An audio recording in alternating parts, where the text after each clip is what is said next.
മുഖസ്തുതി പറയാണെന്ന് വിചാരിക്കരുത്. തന്റെ വീട്ടിൽ കയറി വരുമ്പോ ഒരു മൃഗശാലയിൽ കയറി വരുന്ന ഫീലിംഗാ. ഒരു കാണ്ടാമൃഗം അമ്മാവൻ, ഹിപ്പപ്പൊട്ടാമസ് അമ്മായി, ഒരു ഈനാമ്പേച്ചി മോള്, കുട്ടിക്കുരങ്ങൻ അനന്തരവൻ. അതോടെ എന്താ പറയാത്തത്? സമ്മതിച്ചു, കുരങ്ങൻ തന്നെ. പക്ഷെ സ്നേഹവും ആത്മാർത്ഥതയുള്ള കുരങ്ങന. അല്ലെങ്കിൽ പിന്നെ തന്റെ വാക്കും കേട്ട് ആ സ്വയംവരാനന്ദ സ്വാമി തിരുവടികളെ കാണാൻ ഇതേപോലെ പുറപ്പെടുവോ? ദേ, സ്വാമിയെ കളിയാക്കൊന്നും വേണ്ട. കുന്നുംപുറത്തെ മാളുവടുത്ത് എന്നോട് സ്വാമിയെ കുറിച്ച് പറഞ്ഞത്.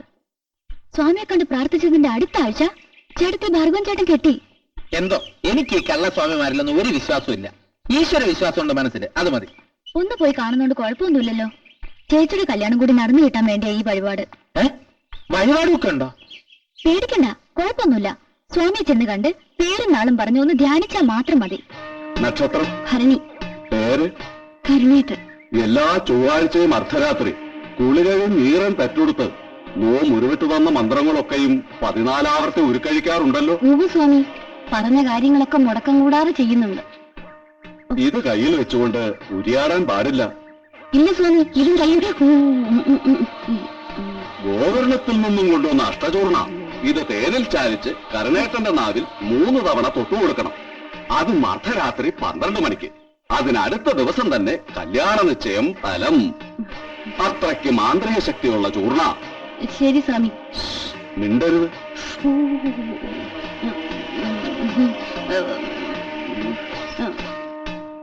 അതെ സ്വാമി, കാര്യം ചോദിച്ചതേ. അതെ, കരുണേട്ടന്റെ നാവ് നീട്ടിക്കിട്ടണ്ടേ. നീട്ടിക്കിട്ടാനുള്ള തന്ത്രങ്ങളൊക്കെ സ്വയം അങ്ങോട്ട് കണ്ടുപിടിക്കുക. അങ്ങനെയാണെങ്കിൽ ആ വഴിയായിട്ട് നോക്കാല്ലേ. ചേച്ചി മാർക്കറ്റിലേക്കാണെന്ന് പറഞ്ഞിറങ്ങിയത് സ്വാമിയെ കാണാനാ? ലോക നന്മയ്ക്ക് വേണ്ടി പ്രാർത്ഥിക്കാൻ പോയായിരിക്കും അല്ലേ? എന്ത് ചേച്ചി? അതെ, കല്യാണത്തിന്റെ കാര്യത്തിൽ കരണമാവൻ ചില തീരുമാനങ്ങളൊക്കെ എടുത്തു, അറിഞ്ഞോ? ഇല്ല. കരണമാവൻ മണിക്കുട്ടിയെ തന്നെ കെട്ടിക്കൊള്ളാന്ന് സമ്മതിച്ചിരിക്കുക, സത്യം ചെയ്തിരിക്കുക. ഭഗവതി, സ്വാമിയുടെ ഗോകർണത്തിലെ ചൂർണം എന്നെ രക്ഷിച്ചു. ഇനി ഇതിന്റെ ആവശ്യം എനിക്കല്ല, നിങ്ങൾക്കാ. ഇതാ വെറുതെ. ഹരിയുടെ പറഞ്ഞ സത്യാണോ? എവിടെ, ഇന്ന് പലതും നടക്കും. അയ്യോ, ഹരിയുടെ നാക്കും നെട്ടിക്കേ. എന്തിന്? തേക്കാൻ. ആദ്യം ഈ ചൂർണം നിന്റെ അമ്മയുടെ കൊണ്ടുപോയി കൊടുത്തിട്ട് നിന്റെ അച്ഛന്റെ നാക്കിൽ തേച്ചു കൊടുക്കാൻ പറ. അല്ലെങ്കിൽ നിന്റെ ചേച്ചിക്ക് കോളേജ് അഡ്രസ്സിൽ അയച്ചു കൊടുക്ക.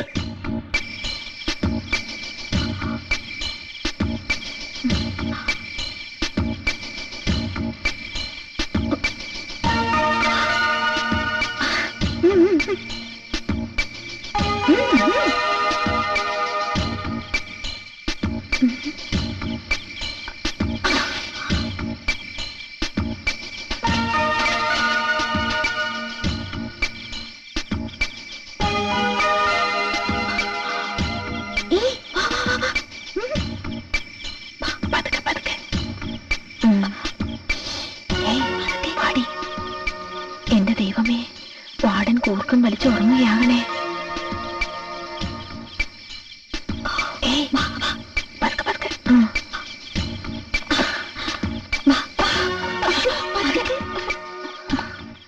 തള്ളിയുടെ മുമ്പിൽ ചെന്ന് ചാടുവോ? അപ്പോഴേ ഞാൻ അവളോട് പറഞ്ഞതാ മതിൽ ചാടിക്കിടന്ന് സിനിമ കാണാൻ പോണ്ടെന്ന്. ഇന്നുകൊണ്ട് കഴിയില്ലേ ഈ അഡ്വഞ്ചേഴ്സ് ഒക്കെ? ഈ ത്രില്ലൊക്കെ പിന്നെ വീട്ടിൽ ചെന്ന് കിട്ടുവോ മോളെ? വാ. വീട്ടിൽ പോയിട്ട് എന്താ നിന്റെ അടുത്ത പ്രോഗ്രാം? എന്റെ മാത്രം പ്രോഗ്രാം അറിയാൻ എല്ലാവർക്കും എന്താ അത്ര തിടുക്കം? ഫെമിനിസവും മണ്ണാങ്കട്ടയെന്നൊക്കെ പറഞ്ഞ് അടിപൊളിയായി നടക്കുന്നത് താനല്ലേ? അപ്പോഴെന്തെങ്കിലും മിറാക്കിൾ കാട്ടിക്കൂട്ടുമെന്ന് കരുതി ചോദിച്ചതാ. എന്റെ മിറാക്കിളൊക്കെ പിന്നെ പറയാം. ആദ്യം നിങ്ങൾ 3 പേരും വീട്ടിൽ പോയിട്ട് ചെയ്യാൻ പോകുന്ന കാര്യങ്ങൾ ഞാനൊന്ന് അറിയട്ടെ. എന്തറിയാനാ? നമ്മുടെ സ്വാതന്ത്ര്യമൊക്കെ ഈ കോളേജ് ലൈഫൂടെ കഴിയുക. ഹോസ്റ്റലിൽ പോലെ വീടെന്ന് വിചാരിച്ചിരിക്കാമേക. നേരാ, നമ്മൾ ആരെയൊക്കെ അനുസരിക്കേണ്ടെന്നറിയാവോ? മമ്മിയുടെയും ഡാഡിയുടെയും കാര്യം പോട്ടെന്ന് വെക്കാം. 50 അമ്മാവന്മാര്, 15 മുത്തശ്ശന്മാര്, പിന്നെ കുറെ ആങ്ങളമാര്. You must break all conventional bullshit. ഇതങ്ങോട്ടുണ്ടേ കൊടുക്ക്. അതൊക്കെ ചേച്ചി കൊണ്ടേ കൊടുത്താൽ മതി. എന്റെ കല്യാണം ഓൾറെഡി ഫിക്സ് ചെയ്ത് വെച്ചിരിക്കില്ല. അങ്ങോട്ടുണ്ട് കൊടുക്കാൻ എനിക്ക് പറ്റില്ല. എന്നാ വേണ്ട. എന്ത് രോഗാണെന്ന് കണ്ടാ നോക്കണത്? Chronic ulcerative colitis. ഒരു രക്ഷയുമില്ല.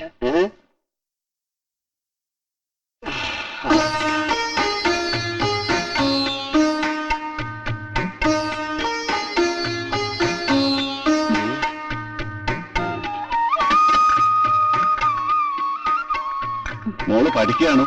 ഇത് മോളല്ല, എന്റെ ഒരു ബന്ധുവിന്റെ മകളാ. എല്ലാവരുടെയും മുമ്പ് വരാനുള്ള മടി കൊണ്ടായിരിക്കും വരാതിരിക്കുന്നത്. അവളെ കാണേണ്ട കാര്യത്തല്ലേ. അത് അതിലേക്ക് വെക്കോളൂ, പരസ്പരം സംസാരിക്കുകയും ചെയ്യാമല്ലോ. അതാണല്ലോ ഇപ്പോഴത്തെ ഒരു രീതിയും. ഞാൻ ഉപദേശിക്കുകയാണെന്ന് ധരിക്കരുത്. ഈ നോക്കിയും കണ്ടും ഒക്കെ കല്യാണം കഴിച്ചില്ലെങ്കിൽ കഴുത്തി കെട്ടുന്ന ചരട് ആജീവനാന്ത ഒരു കുരുക്കായിട്ട് തീരും. അതിന്റെ ഒരു ബലിയാടാണല്ലോ എന്റെ ചേട്ടൻ. വിചാരക്കേട് പറയുന്നുണ്ട്, അതിലുണ്ട്. ഇപ്പൊ ഇവിടെ വന്നിരിക്കാൻ നിന്നോട് ആരാ പറഞ്ഞേ? ആരും പറഞ്ഞില്ല, ചേട്ടൻ്റെ ഒരു ഹെൽപ്പ്. ആ ചൊവ്വാക്കാരനും പോയി. ഇനി ഞാൻ എവിടെ പോയി തപ്പും? ഉഗാണ്ടയിലോ ചന്ദ്രനിലോ? നീ ചന്ദ്രനിലേക്ക് പോകുന്നതിന് മുമ്പ് ഞാൻ ജാഫ്നയിലേക്ക് പോകും. എന്തിന്? അവിടെ ചെന്ന് LTT-കാരുടെ വെടിയുള്ള നെഞ്ചിലേറ്റാ പോലും ഞാൻ സന്തോഷത്തോടെ സ്വീകരിക്കും. ആ മത്തങ്ങ തലച്ചിട ചില ചെയ്തികൾ RDX-നേക്കാൾ കടുപ്പമാണ്. എനിക്ക് സഹിക്കാൻ വയ്യ. ആരുടെ കാര്യം അമ്മ പറഞ്ഞുകൊണ്ട് വരുന്നത്? ആ മണിക്കുട്ടിയുടെ. മനസ്സമാധാനത്തോടെ രാവിലെ ഞാൻ ചപ്പാത്തി കഴിക്കായിരുന്നു. രണ്ടാമത്തെ ചപ്പാത്തിയുടെ അടിയില് പൂഴ്ത്തി വെച്ച പ്രേമലേഖനം. മണിക്കുട്ടിക്ക് അത്രയ്ക്ക് പ്രേമമാണെങ്കിൽ അമ്മാവന് തിരിച്ച് അങ്ങോട്ടും പ്രേമിച്ചൂടെ? ആ ഇഡ്ഡലി കുട്ടത്തിന് അതിന് വേറെ ആളെ നോക്കണം. ആ ഇഡ്ഡലി കുട്ടത്തിന് ഈ ദോഷം വന്ന കറക്റ്റാ. അല്ല, അമ്മാവന് ഇഷ്ടമല്ലെങ്കിൽ വേണ്ട, നമുക്ക് വേറെ ആളെ തപ്പാം. ആരാടാ? ഓ ചേട്ടൻ.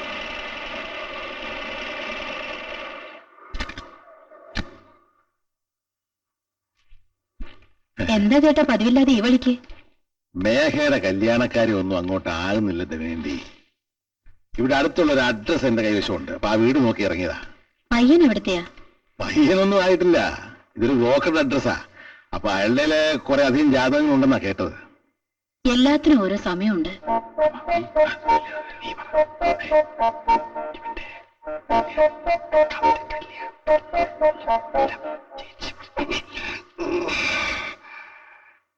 ചേട്ടന് വിഷമം തോന്നൂല്ലെങ്കിൽ എനിക്കൊരു കാര്യം പറയാനുണ്ട്. വർഷയും മേഘയും എനിക്കൊരുപോലെയാ. ഇവിടെ എന്താണ് ഈ പറയുന്നേ? അല്ല, മേഘയുടെ വിവാഹവും വർഷയുടെ വിവാഹവും അരിയും പിന്നെ നീ ആദ്യം എന്റെ മുഖത്ത് നോക്ക്. ആ ഇനി വളച്ചിട്ടില്ലാതെ പറ. അല്ലമ്മ, വർഷയുടെയും എന്റെയും വിവാഹക്കാര്യ പറഞ്ഞുകൊണ്ട് വരുന്നത്. എന്റെ മോടെ വിവാഹക്കാര്യം ഞാൻ അറിയാതെ തീരുമാനിക്കാൻ ഇവിടെ ആരാ? അല്ലേട്ടാ, മേഘയുടെ കല്യാണം ഇങ്ങനെ 7 ചൊവ്വയും 8 ബുധനും എന്നൊക്കെ പറഞ്ഞ് തട്ടിത്തട്ടി നീങ്ങുന്ന സ്ഥിതിക്ക് ഹരിയുടെയും വർഷയുടെയും കല്യാണം അങ്ങ് നടത്തി കൊടുക്കുന്നതാണ് ബുദ്ധി. അതേ ചേട്ടാ, അത് തന്നെയാണ് ബുദ്ധി. ഏത് ചെറ്റാടായി കുറച്ചു ബുദ്ധിക്ക് പിന്നില്?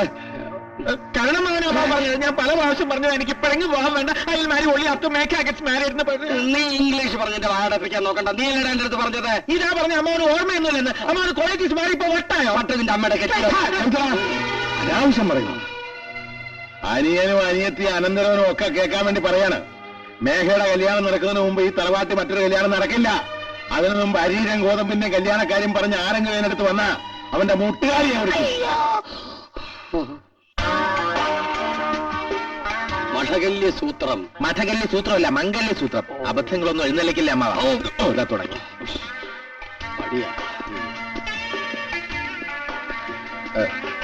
MD ഒന്ന് കാണണമായിരുന്നു. ഇരിക്കൂ, MD പുറത്തുണ്ട്.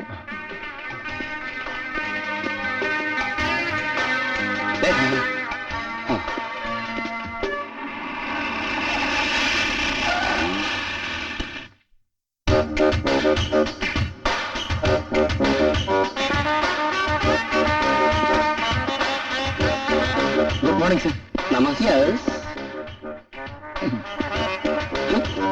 വെട്ടുവാദം ഉണ്ടോ ഇയാൾക്ക്? എന്നാ വിളിക്കും. Yes, come in. Take your seat. എന്താണ് കേസ്? വിധവയാണോ, വികലാംഗയാണോ, പുനർവിവാഹമാണോ, അതോ ലേറ്റ് മാരേജോ? അതിനേക്കാൾ കുഴപ്പം പിടിച്ച ഒരു കേസാണത്.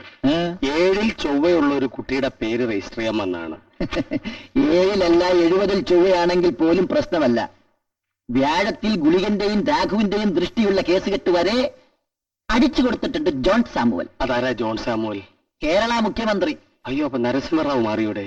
ഇദ്ദേഹമാണ് അമ്മാവ ജോൺ സാമുവൽ. ആ കാൻഡിഡേറ്റിന്റെ ഫോട്ടോ കൊണ്ടുവന്നിട്ടുണ്ടോ?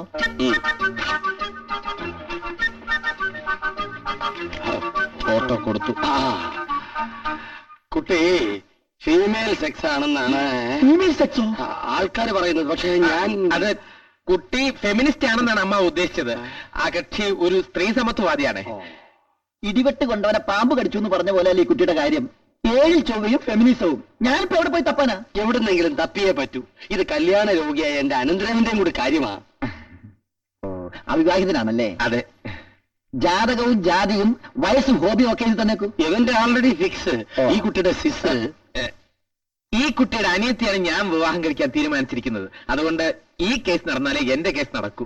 ഈ 2 കേസും നടന്ന് എന്റെ കൊളൈറ്റിസും ഭേദമായ ശേഷം വേണം എന്റെ കാര്യം പരിഗണിക്കാൻ. സംഗതി അത്ര എളുപ്പമല്ല. കുറച്ച് സൂത്രപ്പണികളൊക്കെ ഒപ്പിക്കേണ്ടി വരും. എന്ത് സൂത്രപ്പണിയാണേലും ഇവനെ ഏൽപ്പിച്ചാ മതി. ഇവൻ സൂത്രപ്പണിക്ക് PWD ഡിഗ്രി എടുത്ത ആളാ. അപ്പൊ mister good name please? Hariprasad. Hari എന്ന് എല്ലാരും വിളിക്കും. മിസ്റ്റർ ഹരി, ഈ കുട്ടിയുടെ, അതായത് മിസ് മേഘ, മേഘയുടെ day to day dealings you have to observe. അതായത് ഈ കുട്ടി എത്ര മണിക്ക് ഉണരുന്നു, എത്ര മണിക്ക് ഭക്ഷണം കഴിക്കുന്നു, ഇഷ്ടപ്പെട്ട ഹോബികൾ, ഇഷ്ടതാരങ്ങൾ, വായിക്കുന്ന പുസ്തകങ്ങൾ, വായിക്കാത്ത പുസ്തകങ്ങൾ, എവിടെയൊക്കെ പോകുന്നു എന്ന് വേണ്ട സകല കാര്യങ്ങളും വാച്ച് ചെയ്യണം. ഇത്തരം ഒരു ഫെമിനിസ്റ്റ് കേസിനെ ഇങ്ങനെ ഹാൻഡിൽ ചെയ്യാൻ പറ്റും? അങ്ങനെയാണെങ്കിലേ മേഘയെ വാച്ച് ചെയ്യുന്ന ജോലി നമുക്ക് ആ മന്ദബുദ്ധിയെ ഏൽപ്പിക്കാം. അതാര്? അമ്മാവന്റെ ഡിംഡിൽ. മണിക്കുട്ടി. കൊള്ളാം. അന്യരുടെ കാര്യങ്ങൾ ചുഴിഞ്ഞറിയാൻ ഇതുപോലൊരു മിടുക്കി. Best CID.